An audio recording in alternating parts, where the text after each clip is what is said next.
ನನ್ನ ಹೆಸರು ಶ್ರೀಧರ್ ಅಂತ. ನಾನು ಆನೇಕಲ್ ತಾಲೂಕು ಬೊಮ್ಮಸಂದ್ರ ಪಂಚಾಯಿತಿ ಕಿತ್ತಗಾನಹಳ್ಳಿ ವಿಲೇಜ್ ಇಂದ. ನಾನು ಕಾಂಕ್ರೀಟ್ ಬ್ಲಾಕ್ ಬಿಸ್ನೆಸ್ ಮಾಡ್ತಾ ಇದ್ದೀನಿ. ನಾನು ಈ ಬಿಸ್ನೆಸ್ ಬಂದಾಗ ಸ್ಟಾರ್ಟಿಂಗ್ ಅಲ್ಲಿ 4 ವೀಲ್ ಡ್ರೈವ್ ತಗೊಂಡಿದ್ದೆ.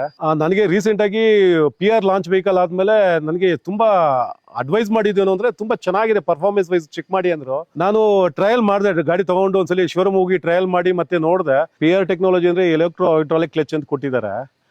ಆಕ್ಚುಲ್ ಆಗಿ ಹಳೆ ವೆಹಿಕಲ್ ಅಲ್ಲಿ ಬಂದು ಡ್ರೈ ಕ್ಲಚ್ ಇತ್ತು. ಡ್ರೈ ಕ್ಲಚ್ ಪರ್ಫಾರ್ಮೆನ್ಸ್ ತುಂಬಾ ಕಡಿಮೆ ಇತ್ತು. 700 ರಿಂದ 800 ಅವರ್ಗೆ ಅದು ಕ್ಲಚ್ ಚೇಂಜ್ ಮಾಡಬೇಕಿತ್ತು. ನಾರ್ಮಲ್ ಆಗಿ ನಮ್ಮ ಬ್ಲಾಕ್ ಫ್ಯಾಕ್ಟರಿ ನಲ್ಲಿ 8 ರಿಂದ 10 ಅವರ್ ಕೆಲಸ ಮಾಡೋದಕ್ಕೆ ಆಲ್ಮೋಸ್ಟ್ ನಮಗೆ ಒಂದು 3 ಮಂತ್ಸ್ ಅಲ್ಲಿ ಚೇಂಜ್ ಮಾಡೋಕೆ ನೆಸಿಟಿ ಬರ್ತಿತ್ತು. ಈಗ PR ಕ್ಲಚ್ ಕೊಟ್ಟಿದ್ದಾರೆ. PR ಅಲ್ಲಿ ಕ್ಲಚ್ ಕಂಪ್ಲೇಂಟ್ ಏನಿಲ್ಲ. ನನಗೆ ಇದಕ್ಕೆ ಮುಂಚೆ ಎಲ್ಲ ಆಪರೇಟರ್ ಚೇಂಜ್ ಆಗ್ತಾ ಇದ್ರು, ಏನಕ್ಕೆ ಅಂದ್ರೆ ವರ್ಕ್ ಲೋಡ್ ಜಾಸ್ತಿ ಆಗುತ್ತೆ ಅಂತ. ನಾವು ಅದನ್ನ ಪರ್ಟಿಕ್ಯುಲರ್ ಆಗಿ ಅವನಿಗೆ ಟಯರ್ಡ್ನೆಸ್ ಆಗೋದು ಆಗ್ಲಿ, ಇನ್ನೊಂದಾಗ್ಲಿ ಮತ್ತೊಂದಾಗ್ಲಿ ತುಂಬಾ ಅಷ್ಟೊಂದು ಏನು ಇಲ್ದಿರ ಆಪರೇಟರ್ ಚೇಂಜ್ ಆಗಲ್ಲ. ಮತ್ತೆ ಇದರಲ್ಲಿ ಅದೊಂದು ಅನುಕೂಲ ಇದೆ. ಇದ್ರ ಮೇಲೆ ಡಿಪೆಂಡ್ ಆಗಿ ನಾವು ಬೇರೆ ಮಿಷಿನರೀಸ್ ಎಲ್ಲ ವರ್ಕ್ ಆಗ್ತಾ ಇರುತ್ತೆ. ಅಂದ್ರೆ ನಮಗೆ ಈ ಎಫಿಷಿಯನ್ಸಿ ಮೇಲೆ ಇದು ಕ್ಲಚ್ ಒಂದು ಹೋಯ್ತು ಅಂದ್ರೆ 2 ದಿನ ಮಿನಿಮಮ್ 2 ದಿನ ಬೇಕಾಗುತ್ತೆ ರೀಪ್ಲೇಸ್ ಮಾಡಿಸ್ಕೊಳ್ಳೋದಕ್ಕೆ. ಇದರಲ್ಲಿ ವರ್ಕ್ ಬ್ರೇಕ್ ಆಗೋದ್ರಲ್ಲಿ ಕಂಪೇರ್ ಮಾಡ್ಕೊಂಡ್ರೆ ನಮ್ಗೆ ಇದರಲ್ಲಿ ತುಂಬಾ ಅನುಕೂಲ ಆಗಿರುತ್ತೆ. ಅಂದ್ರೆ ರಿಲೀಫ್ ಆಗಿ ಕೆಲಸ ಮಾಡ್ಕೊಂಡಿರ್ತಾರೆ. ಕ್ಲಚ್ ಆಪರೇಟಿಂಗ್ ಕೆಲಸ ಇಲ್ಲ, ಆಪರೇಟರ್ ತುಂಬಾ ಅನುಕೂಲ ಇದೆ. ಫ್ರಂಟ್ ಟು ಬ್ಯಾಕ್ 2 ಯೂಸ್ ಮಾಡ್ಕೊಂಡ್ರೆ ಸಾಕು ನಮ್ಗೆ. ತುಂಬಾ ಈಸಿ ಆಗಿರೋದಕ್ಕೆ ಆಪರೇಟರ್ ಕಂಫರ್ಟ್ ಆಗಿ ವರ್ಕ್ ಮಾಡ್ಕೊಂಡು ಹೋಗ್ತಾ ಇದ್ದಾರೆ. ಜಾನ್ ಡೀರ್ ನಲ್ಲಿ ಈಗ ಪವರ್ ಟೆಕ್ ಇಂಜಿನ್ ಅಂತ ಕೊಟ್ಟಿದ್ದಾರೆ. ಇದರಲ್ಲಿ ನಮ್ಗೆ ಡೀಸೆಲ್ ಕನ್ಸಂಪ್ಷನ್ 20 to 30% ನಮ್ಗೆ ಸೇವ್ ಆಗ್ತಾ ಇದೆ. ಏನಕ್ಕೆ ಅಂದ್ರೆ CRD ಇಂಜಿನ್ ಇದೆ, ECU ಟೆಕ್ನಾಲಜಿ ಇದೆ. ಇದರಲ್ಲಿ ನಮ್ಗೆ ಎಫಿಷಿಯನ್ಸಿ ತುಂಬಾ ಚೆನ್ನಾಗಿದೆ. ಗಾಡಿ ರೈಸ್ ಮಾಡಿ ಲೋಡ್ನೆಲ್ಲ ನಾವು ಕ್ಯಾರಿ ಮಾಡಬೇಕು ಇಲ್ಲ ಲೋಡ್ ಮಾಡಬೇಕು ಅನ್ನೋ ಅವಶ್ಯಕತೆ ಇಲ್ಲ. ಐಡ್ಲಿಂಗ್ ಅಲ್ಲೇ ನಮ್ಗೆ ಕ್ಯಾರಿ ಆಗ್ತಾ ಇರುತ್ತೆ.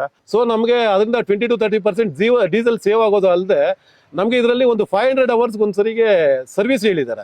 ಹಳೆ ಟ್ರ್ಯಾಕ್ಟರ್ ಅಲ್ಲಿ ಆಗಿದ್ರೆ, ಜಾನ್ ಡೀರ್ ಅಲ್ಲಿ ಆಗಿದ್ರೆ ನಮ್ಗೆ 250 ಅವರ್ಸ್ ಒಂದ್ಸಲಿ ಆಯಿಲ್ ಚೇಂಜ್ ಮಾಡಬೇಕಿತ್ತು. ಇದರಲ್ಲಿ 500 ಅವರ್ಸ್ ಕೊಟ್ಟಿದ್ದಾರೆ. ತುಂಬಾ ಅಂದ್ರೆ 1 to ಡಬಲ್ ಆಗುತ್ತೆ. ನಮ್ಗೆ ಪರ್ಫಾರ್ಮೆನ್ಸ್ ವೈಸ್ ತುಂಬಾ ಚೆನ್ನಾಗಿ ನಮ್ಗೆ ಅನುಕೂಲ ಚೆನ್ನಾಗಿದೆ. ಈ ಮೇಂಟೆನೆನ್ಸ್ ಅನ್ನೋದು ನಮ್ಗೆ ತುಂಬಾ ಈಸಿ ಇದೆ.